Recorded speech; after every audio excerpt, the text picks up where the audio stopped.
마시멜로 이야기를 쓴 호아킨 데 포사다라는 분이 바보 빅터라는 책을 썼습니다. 이 책은 어떤 내용이고 하니 멘사협회 그러면 천재협회를 이야기하거든요. 멘사협회 명예회장인 빅터 세레브리아코프의 이야기를 이 사람이 기록을 했습니다. 빅터는 1912년 영국 빈민가에서 태어납니다. 그리고 이 아이가 자라면서 말이 어눌했기 때문에 사람들에게 놀림을 받았습니다. 학교에 가서 공부를 했지만 따라가지 못함으로 인해서 15살 되어지면서 그 학교에서 자퇴하게 됩니다. 그러면서 이 빅터가 사회로 나가봤지만 그 사회가 얼마나 힘듭니까? 직장에 들어가고 회사에 들어갔지만 곧 쫓겨가는 그러한 힘든 세월을 보내게 됩니다. 그러는 가운데 세계 제2차 대전이 터지게 됩니다. 그러면서 빅터는 영국 육군에 지원을 하게 됩니다. 이 군대에 지원을 했을 때에 이 사람이 어떤지를 테스트하는 여러 가지 테스트가 있는데 IQ 테스트, 지능검사를 이제 빅터가 하는 거예요. 빅터가 지능검사를 했는데 IQ 178이라는 결과가 나옵니다. 영국 육군 역사상 이만큼 IQ 높은 사람이 군대 들어온 적이 없는 거예요. 그런데 이 빅터가 자신도 깜짝 놀란 거예요. 일평생 자기는 바보로 살았고 모자라는 사람으로 살았고 나고자로 살았는데 내가 보니까 어떤 사람이에요? 천재예요, 천재. IQ 178. 그러면서 그의 인생이 달라지기 시작합니다. 그러면서 그 육군은 이 빅터에게 그 전체 그 훈련생 신병 교육을 담당하는 중요한 직책을 주는 파격적인 인사를 단행합니다.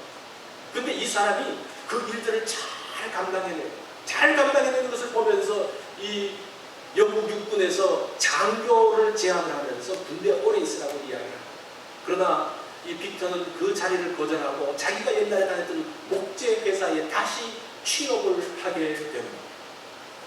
그러면서 목재 등급을 자동으로 측정하는 기계를 발명하게 되어지고 그러면서 영국 목재표준위원회 회장의 자리에 오르면서 영국에서 목재 분야에서는 눈부신 활약을 하게 됩니다. 아내의 권유로 1949년에 멘사협회 회원으로 가입합니다. 그리고 1953년에는 세계 상위 2%의 두뇌만 모이자는 그 멘사협회의 회장이 되어져요. 그리고 1977년도에는 그 멘사협회에서 만든 그 퍼즐이 아주 잡지를 통해서 굉장히 알려지면서 전 세계 한 100여 개국에서 11만 명의 최고의 두뇌들 11만 명의 회원을 확보한 회장으로서 활약을 하게 됩니다. 이 빅터의 생애를 보면요, 그의 인생의 변화가 자기가 뭐 열심히 노력하고 뭔가 열심히 공부를 해서 그의 인생이 바뀌어진 것이 아닙니다. 무엇으로 바뀌어졌습니까? 내가 누구인지 바로 보면서 그의 인생이 바뀌어졌습니다. 나는 누군가? 나는 누군가? 사람은 어떤 존재인가? 그것을 아는 것이 얼마나 중요한지 몰라요. 사실은 이런 질문은 고대 사회에서부터 계속적으로 있어왔던 질문입니다. 많은 철학자들의 질문입니다. 거기에 대한 답변들도 했는데 그 대표적인 답변 중에 하나가 뭡니까? 사람은 과연 어떤 존재인가? 찰스 다윈이 뭐라고 이야기합니까? 지난번에서 단세포에서 발전되어진 아메바야. 하찮은 존재야. 그것이 사실은 지금 이 시대에 거의 대부분 인간이 어떤 존재인가를 말하는 학교에서 가르치는 내용입니다. 불행한 거죠. 성경은 뭐라고 이야기합니까? 하나님께서 만드신 소중한 존재다라고 이야기합니다. 여러분은 어떤 평가를 받고 싶습니까? 어떤 편에 서고 싶어요? 이 아메바에서 발전된 원숭이가 우리 할아버지인 하찮은 존재에 줄 서고 싶습니까? 아니면 하나님께서 만드신 하나님의 걸작품인 그런 복된 창조물이라는데 줄 서고 싶습니까? 우리가 과연 어떤 존재입니까?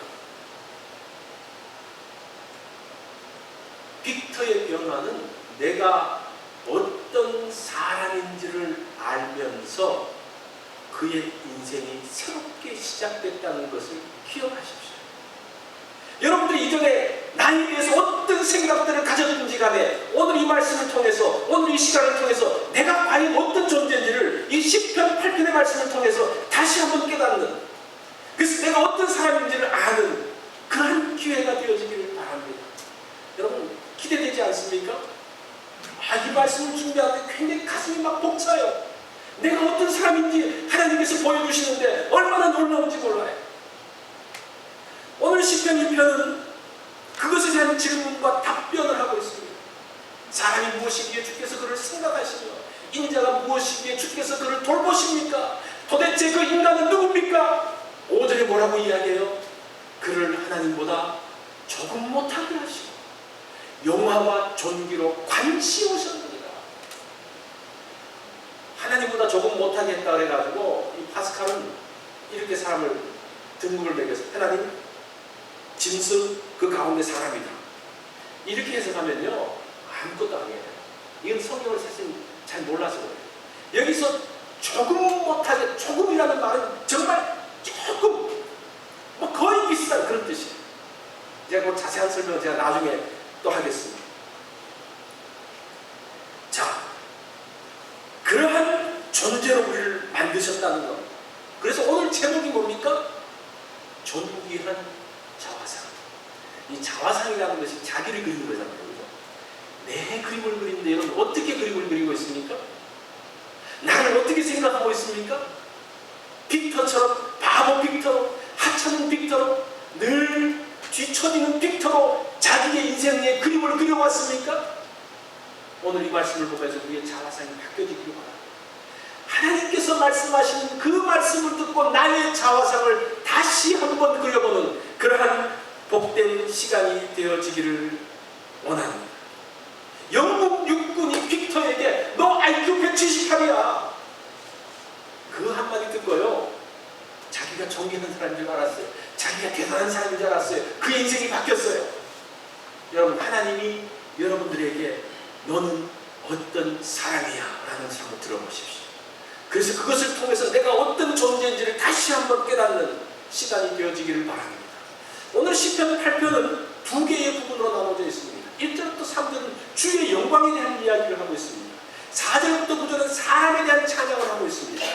어떤 것이 오늘 본문에서 더 중요한가? 어떻게 더 중요한 것 같아요? 느낌상으로는 위에가 중요한 것 같은데 사실은 이 말씀을 보면요 주의 영광을 이야기하고 그렇게 말하는 그 모든 것들이 사실은 사람이 어떤 존재인지를 말하기 위해서 주의 영광, 주의 창조물들을 말하고 있는 것. 그래서 사실 무게중심은 뒤편에 있어요. 뒤편. 그리고 오늘 본문에서 가장 중요한 구절은 4절과 5절입니다. 사실 1절부터 3절, 그 다음에 6절부터 9절까지의 말씀 중에서 4절, 5절이 있으면서 그 인생의 전환점이 만들어지는 그것이 오늘 본문의 내용입니다. 제가 주보를 통해서 했는 걸 여러분들 참조하시면 굉장히 도움될 거예요. 자, 이 시편은 언제 지어진 시일까? 우리가 시를 볼 때마다 그 배경을 아는 것은 참 중요합니다. 이 시를 읽어보면요, 이게 정확하게 언제인지 추석가들도 말하지 못합니다. 모르겠다고 해요. 그런데 이 시편을 읽어보면요, 다윗의 목동 시절을 배경으로 지어진 시 같은 느낌이 굉장히 많이 듭니다. 다윗의 어린 시절은 자신이 가치 있는 존재라고 생각하지 못했습니다.